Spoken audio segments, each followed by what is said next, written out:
আসসালামু আলাইকুম এভরিওয়ান। আজকে আমি তোমাদের ম্যাঙ্গো আইসক্রিম তৈরি করে দেখাবো।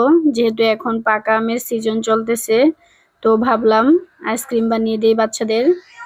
তো এখন আমি একটা ব্লেন্ডারের জারে পাকা আম কেটে নিয়েছি, তো এগুলো আর এখন দিয়ে দিব আমি গুঁড়ো দুধ। আপনারা চাইলে এখানে লিকুইড দুধ জাল করে দিতে পারেন, তবে গুঁড়ো দুধ দিলে এটা টেস্ট অনেক ভালো আসে।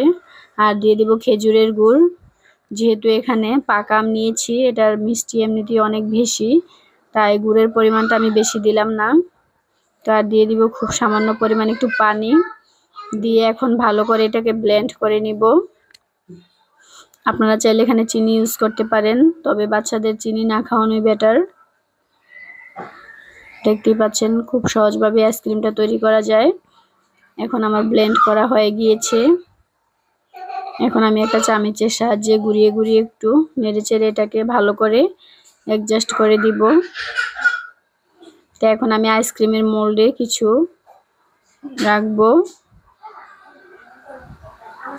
এখন আমি কাঠিগুলো ভালোভাবে এগুলোকে আটকে নিব।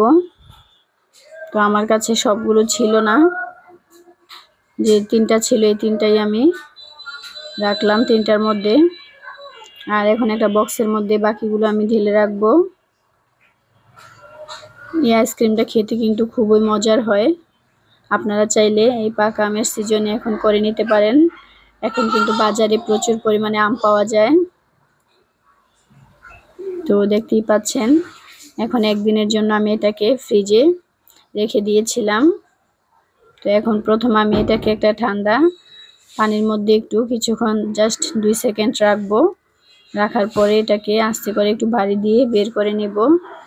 খুব সহজভাবেই বেরিয়ে আসছে। দেখতেই পাচ্ছেন খুব সুন্দর হয়েছে কিন্তু আইসক্রিমের কালারটা। খেতে কিন্তু অসম্ভব মজার হয়েছিল, আমার বাচ্চারা অনেক মজা করে খেয়েছে। তো এভাবে চাইলে বাসায় আপনারা স্বাস্থ্যকর উপায়ে আইসক্রিম তৈরি করে দিতে পারেন, কারণ বাজারে যে পরিমাণ ভেজাল, এখন বাজারের কেনা খাওয়ার চাইতে বাসায় তৈরি করে খাওয়ানো আমি মনে করি অনেক ভালো। তো এখন আমি বক্সে যেটা রেখেছিলাম সেটা আপনাদেরকে একটু উঠিয়ে দেখাচ্ছি।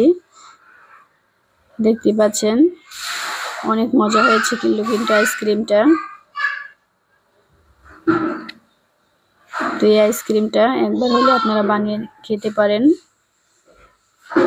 তো এই অসাধারণ মজার মজার রেসিপি পেতে আমার চ্যানেলের সাথে থাকবেন। তো সবাই ভালো থাকবেন, সুস্থ থাকবেন, নিরাপদে থাকবেন। যেহেতু সামনে কুরবানির ঈদ, সবাইকে জানাই ঈদের শুভেচ্ছা। আল্লাহ হাফেজ।